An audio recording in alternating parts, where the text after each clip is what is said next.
I happened to run into Kari yesterday. Kari is a Finnish guy. He came from upstairs. And they were holding a gala dinner, I think something related to soccer or football. He was very proud because he had won a hat, because he knew the most about this soccer team. And when I met him, I was sitting with Nora and Samantha on the stairs. And I don't know what, but something kind of pulled him in. I don't think it was me.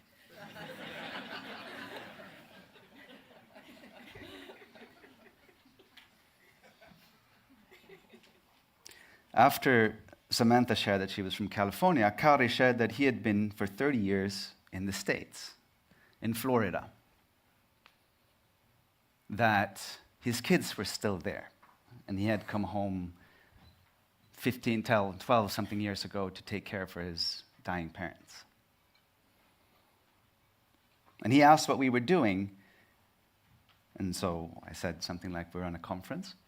He asked what he'd missed, and initially I said somewhat dismissively, I have to admit, that he had missed everything.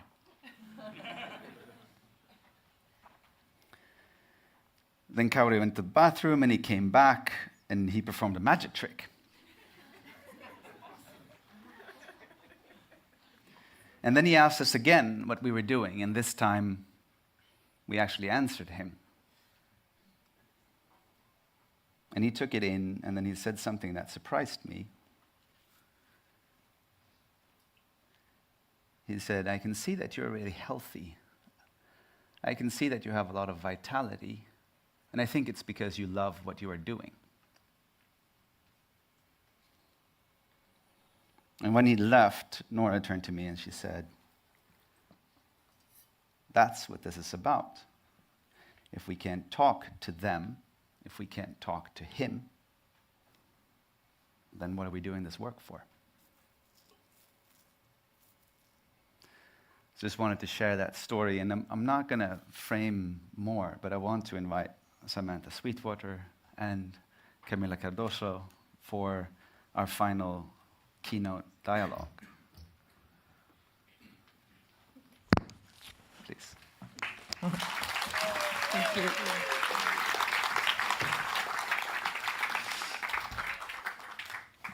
I'm going to move the plant. Is this working? Yeah. Okay. Good morning. Good morning. Good morning. Hi. Hi. I have to admit, I'm a little nervous. I was going to ask Samantha if you could start us off with a breathing or something, so that we can actually hold what Gia brought and what Amit brought so far, and then move it from there. Thank you. Gio, I just want to thank you. I got to watch you, having sat with you as you worked on that and experience your genius at work. And I had this experience, I'm just going to ground with this to start, of getting to know you as an auntie in your circle, and also sitting with your mom's eyes.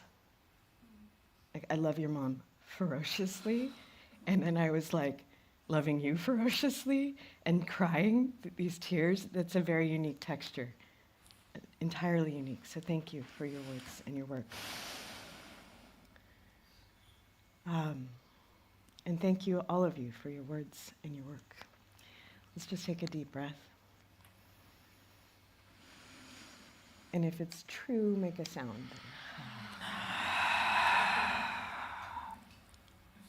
One more time.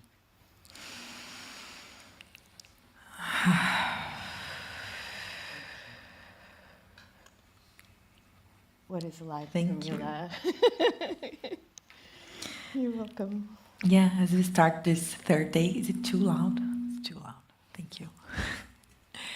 I was thinking of the initial questions that we had here in the first day, and how one very difficult question that we ask ourselves, I think, as a group, is that noticing that the ways that we've been responding to this crisis, that is not a single crisis, it's a multiple crisis, it's a crisis also of meaning, of understanding of what's going on. And we don't find that our ways of responding are working, we have to start navigating in unknown terrains, right? So we have to be able to hold space for each other as we try. And as we try, also an invitation that that we do at GTDF with our pedagogy that we have been working for a few years is how to hold this trial and error, both with love and care and humility, and also with being brave, with courage, to see that sometimes it's not a personal offense if it's not working, if what we're doing is not working. It's actually good data. We are trying to do it differently. So how can we learn from each other to hold space from a different place inside? So yeah, this was what was with me in a more broad sense from yesterday to today. Yeah. Well said. Thank you. I think it's, here we are, it's day 3, and today is about engaging collective agency. And as you and I have had a number of conversations in different phases of our metabolizing of yesterday. So I want to bring in the conversation about what bundles, does that feel all right? Sure. Yeah, what bundles are we carrying? So what I was very thoughtful about heading into this conversation is that there's a dialectic between frequency and framework. That's not just it's not an either or. It's like there's a dialectic to use Vanessa's invitation to it's not about frameworks, it's about frequencies. As a woman who creates tons of frameworks, that I find to be very useful frameworks. And also just frameworks, just like all the frameworks I'm creating are just frameworks. So there's a dialectic between frequency and framework that if you can hold that dialectic, you can work with framework and story to scaffold agency, right? So frequency is the tonality of the agency, and then the agency wants to have shape and form and meaning-making and structure. It's like a dialectic between the masculine and the feminine in a way, right? Because the masculine generates structure and planning and clarity and containment, and the feminine is like, and I made everything. And so if we can hold that dialectic, we can feel well and think well. We can feel and think. We can be and become and do. It's actually a trinity. It's not, that one's not. That polarity between being and doing drives me crazy because it's wrong. But if we can hold that dialectic, we can get somewhere. So we wanted to bring in that dialectic today of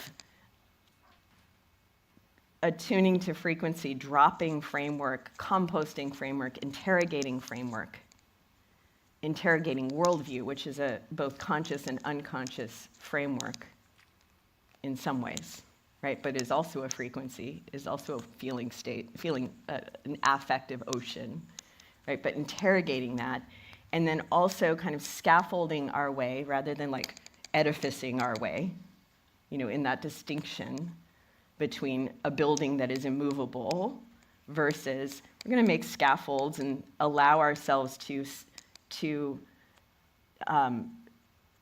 hinge agency that is held in the frequency, right? The power of an action is in the frequency, but the clarity of it, the structure of it, is often in the scaffold, right? And we're story-based beings.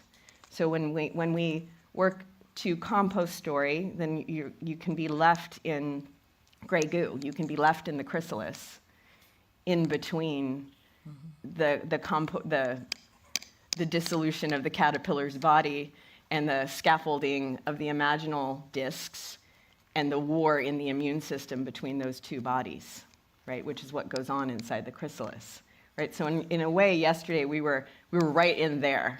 And some people were like, I'm an imaginal self, fuck off, you know, and some people were like, I'm in the goo and this sucks. And some people were like, I'm actually a butterfly and It's fine.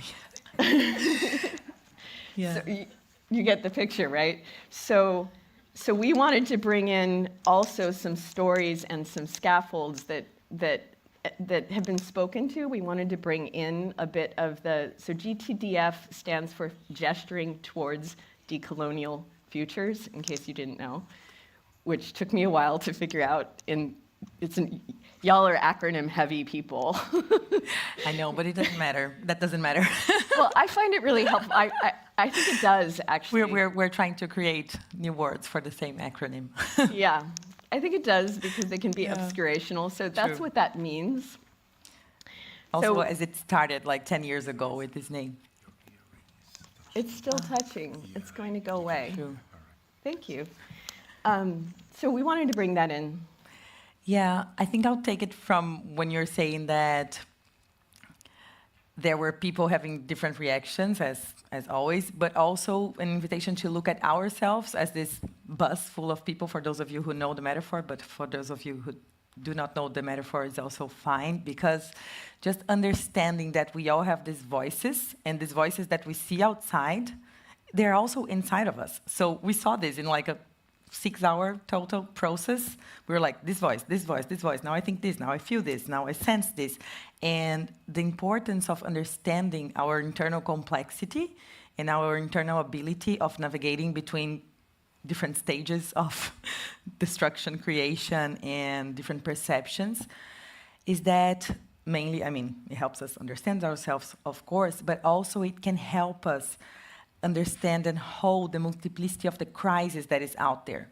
So we start to see that a single solution wouldn't address a complex problem and how these problems are actually entangled and rooted, oftentimes in the same kinds of roots, one of them being the separation and the subjugation of lands, of people. So understanding this internal complexity and voices, I think it was a very good exercise that we had yesterday. I'm sure everyone was chatting with their own minds, if not with other people, at least inside of yourself. So this invitation to acknowledge ourselves as these multiple beings. And with that, also the understanding that these multiple perspectives can live, right? If they can live inside ourselves, they can live in this community of people, and that they can live in a broader community of people that are trying to do something, and in a broader community of people that includes the guy that went down the stairs and people that we're not talking to. So how to hold these multiple perspectives with both humility and respect. How can we be able to be in that space where there's no coherence? Because there's no coherence in the moment that we're living, right? In the times that we're in. The crises are not explainable, and the ways that we are addressing them, if we keep trying to find coherence, we are probably, again, in the same kind of trap that brought us here. Mm-hmm. And the other thing was about coming back to the framework, relational field conversation. An invitation that comes to mind is to see frameworks as what we call at GTDF social cartographies, right? So they are maps. They're trying to map complex either situations or understandings or pathways, and they are not intended to be reality. So when we have a framework, it's just a way of seeing. So it's kind of a map that you put over a situation. It's not the situation itself. And then sometimes we get caught in this is not explaining it all, or this is not specifically addressing the problem, but they are maps to hold conversations. So when we understand frameworks as just tools to hold the difficult conversations that we must have in these difficult times, and not as fixed knowledge, right? So they're not intending to be an article or it's a scientific statement, trying to understand these frameworks as just pathways to scaffold our way kind of outside of our own box head that brought us here, can be helpful. And they can be also, they can generate some shared language, right, that help us move because moving is important. It's not the arrival point, because we don't know what's the good arrival point. If we knew it, we would draw a map and try to get there, but it's not about this anymore. And I think most of us sense this in our works, in our day-to-day. If we plan and if we try to achieve something, oftentimes reality escapes, right, outside of those frameworks. So how can frameworks help us move instead of bringing us into a single solution, right? Mm-hmm. Mm-hmm. Absolutely. So, since we brought that in, would you speak to the, oh, thank you, that feels good. Would you speak to what feels useful in the bundle of GTDF, hospicing modernity, outgrowing modernity? What feels useful in that bundle that could scaffold agency in this space? Yeah, we're kind Right of, now. yeah. I could look back to the bundle of things that we have been working since the name GTDF, Gesturing Towards the Colonial Futures, came up. And we're kind of in this liminal moment where we're like, are they really useful? Do we want this name? Are we moving towards the decolonial future? So all of that has been, it's in a moment of questioning. But still, I think there are tools that can be useful in some moments if we use them correctly, right? So maybe it's more about how we relate to these tools or frameworks that we're bringing. So that, I think you guys got something from that, from Samantha's explanation, right? But the tool of the bus, which is a very basic one, really helps stay with complexity and expand the space and our capacity to hold these multiple perspectives, not wanting to shut it down, not wanting to collapse it into a single narrative. So understanding and being able to map your how you are navigating this, it's really helpful. And the radars is something else. We call it radars. It's basically a set of different signals that can help us understand how we're moving, right? So it's not about form, it's not about having a fixed form, but about direction. So how you're moving and if you're moving, and then you start to develop your own radars, and then you're like, oh, I'm falling again in the trap of modernity. I'm falling again in a trap of the usual ways of thinking and being and relating and feeling. So just this noticing really can help us move already, because then you pause, right? You're like, I'm falling again. And I had this yesterday, for example. My initial reaction to a lot that was happening in the day was super strong.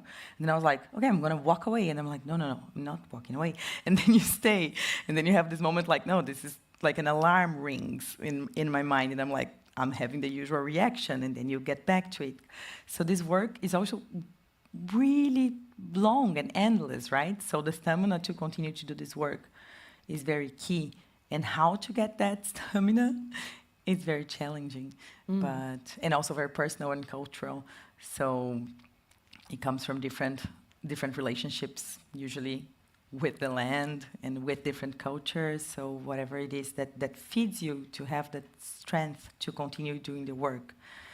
So this understanding that it's not a sprint, it's not a conference that will bring us, it's not a book, it's not a knowledge, it's not an information that will bring us out of that.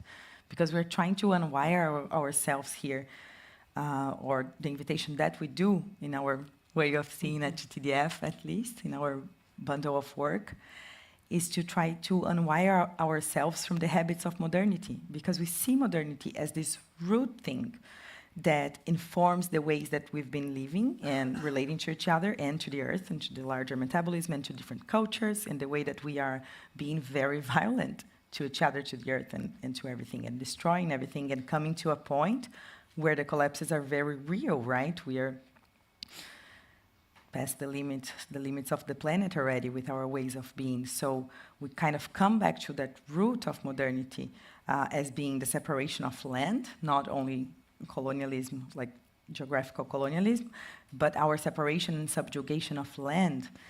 So we try to address that. This is the invitation that we do in our bundle of work. We try to address how modernity operates within us, how we can be with our radars on, understanding that a lot of ways of reacting to things are still tied to how we were taught and how we were raised. And there's no outside, right? Because it doesn't matter if you're raised in a countryside, somewhere, very isolated. Culture is very permeable, and it gets to a lot of people. And of course, there are different ways of living that are still alive on Earth now, and we have a lot to learn from them. By the way, this was something else that we were talking about. Yes. And what do you bring from your bundle of work that can help us navigate this situation? Oh, so very much, I hope. I mean, what I'm present to is the unwiring and also the rewiring, right? Because it's like if you unwire and you're just hanging out like everything I've done is wrong, everything I'm doing is wrong, you end up absolutely void of agency. The word nihilism came up multiple times yesterday. That sucks.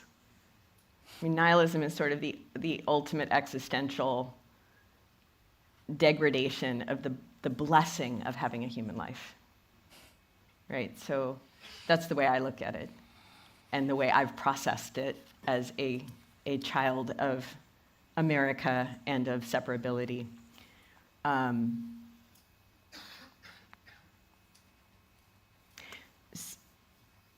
So the perspective that I start from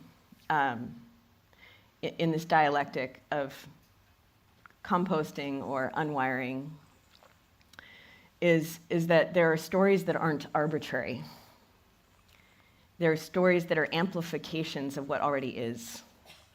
In other words, I am an organism who is nested inside an organismic process that you might not actually be very attuned to here in this room. But I mean, you could actually think of this room as an extension of the body of the planet, which it is. It is. You know, it's metabolically, materially an extension of the planet. So I am an organism that is a participant in a Gaian process. And I'm part of an evolutionary process that if we think about Nora's image of the grasshopper on the tree, yeah, and the question, where does the grasshopper end and where does the tree begin? We could ask the same question about ourselves. Yeah, where does the eco-field begin and I end? What made a human? What then are humans making relative to what made us? Like, that's kind of my design. I was thinking about this morning, and I thought, relative to the Batesonian frameworks of abductive intelligence and somaticity, which Nora didn't speak about, and relative to the kind of insights of complexity, I think I've been, from the perspective of embodiment and narrative, I've been, since I was actually a very little kid, trying to figure out, like, what is a human for?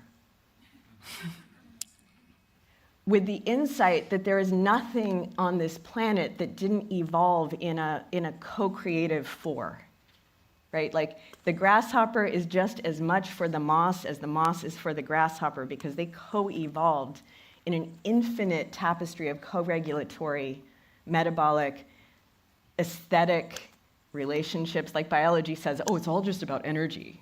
And like, we're starting to develop a biology of beauty and a biology of pleasure and a biology of, if you don't know Andreas Weber's work, I find it utterly, utterly coherent. It like makes sense of the way I feel the world, right? So like, I've been asking that question in a relative way, in a relational way, for decades. And so what I've discovered in that is there's ways of storying ourselves that are often reflected in indigenous wisdom, often also present in indigenous cosmovisions, but that you can reverse engineer just by asking the right question as an organism who's nested in an organismic process. And then you can observe, and you can like really easily resource better stories that are non-arbitrary, that are not human imposition over planetary process, that are not God over matter or mind over matter, but are mind generated by evolutionary process. Divinity generated by evolutionary process. That you don't need to call God, you could just call it like totally amazing, continuously miraculous. You know, that my in-breath is perfectly bioadapted to be the inhale of that bush. These stories are everywhere if you start to pay attention to the patterns. So in that sense, I don't think the rewiring is that hard, and we make it too hard because we're looking in the wrong direction. We're not actually paying attention to the noetic structure of what's already occurring. And then we say, well, don't steal indigenous wisdom. And I'm like, but these bodies are indigenous to this planet. So pay attention. So that's what my work is about. And it's about that in incredible respect and deference to indigenous knowledge systems and indigenous wisdom and indigenous technologies that have things to teach us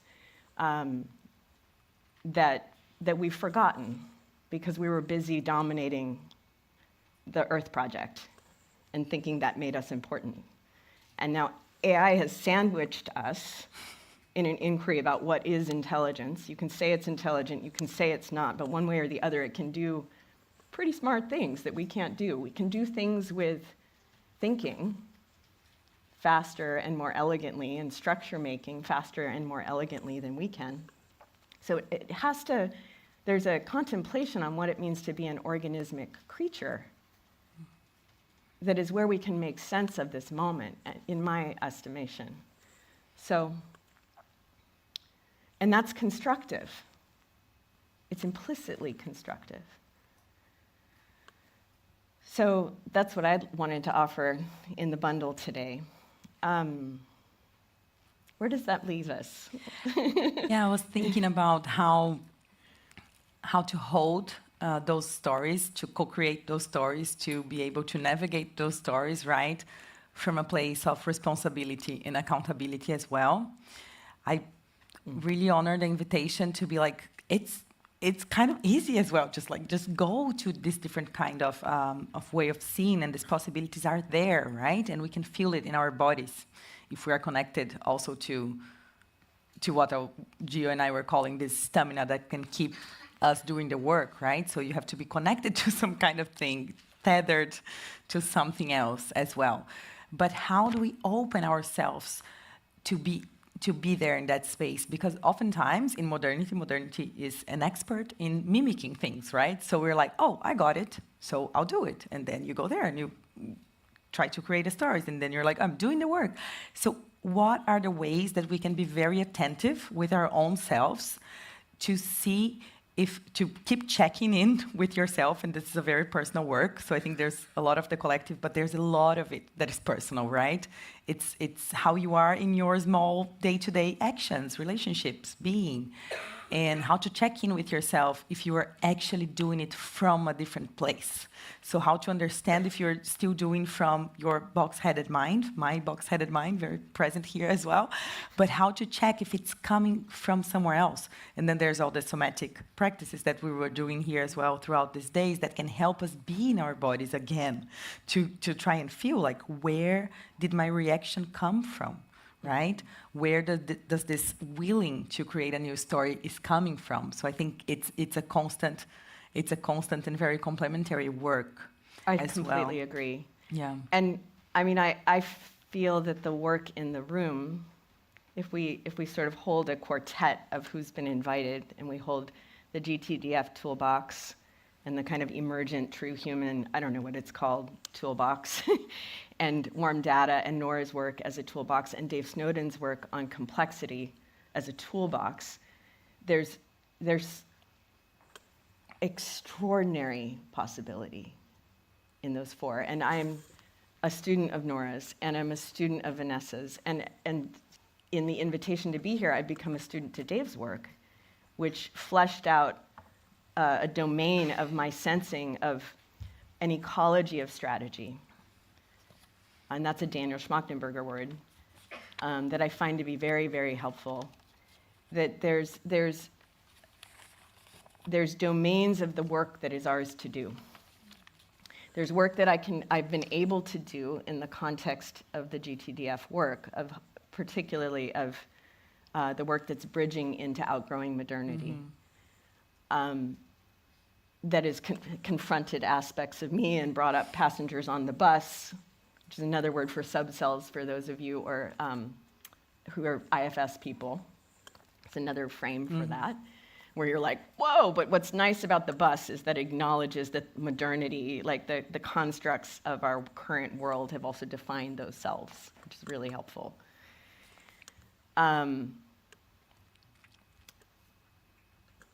Nora's work has bent my brain and helped me start to think much more clearly about what's going on in discursive process between everything. And Dave's work brought in a frame for thinking about our way through polarization in a way where I could not find another, and I'm in America and I'm watching what's happening. And so I want to bring in all the things, all the tools in the bundle of this room that has been so delicately and kindly and lovingly and wisely stewarded, and say they're really useful bundles that came into the room, in my assessment. And the way that I think about this is that if we don't engage in an ecology that's rich, we'll fail anyway. Because nature functions ecologically. And we are an ecology of beings with different skills and proclivities and impulses. And so, if anything, to finish, I think our time is nearly up. Amit is sitting here, but to offer a final statement on my part, I would like to really celebrate and elevate the ecologicalness of the strategies, the differences of the strategies, the different structures of agency, the structures of story, and the structures of love that they take. And we need that. We can't get through this through a single pattern or pathway. Yeah, and I think the question that I'm left with is how to enlarge, how to have a container that is even bigger than what we thought it should be before we started here, that can fit all of those bundles of knowing, of research, of work, and also the noticing of how relationships unfold, right? And the importance of the how, of the tone, of the when. So all of that together is still within this larger ecology that is part of the metabolism, of course, but also it's important that we're trying to see how we can be there as well with them. So an exercise for that is trying to understand, there's this container, there's myself, and then there's this group, and then there's all these tensions and all this work. So what are the capacities that I have to develop and to keep track with my radars, that I am attentive to them, so that I can be able to be in this space and holding all those tensions, right? Responsibly, from a place of accountability, from a place of responsibility with all the crisis that is going. It's not out there, it's us as well. It's the way that we relate, it's the way that we act, it's the way that we feel. So how to keep rewiring that as we try to hold these multiple perspectives at the same time, not looking for a single answer, right? I think this is it. Thank you. Thank you.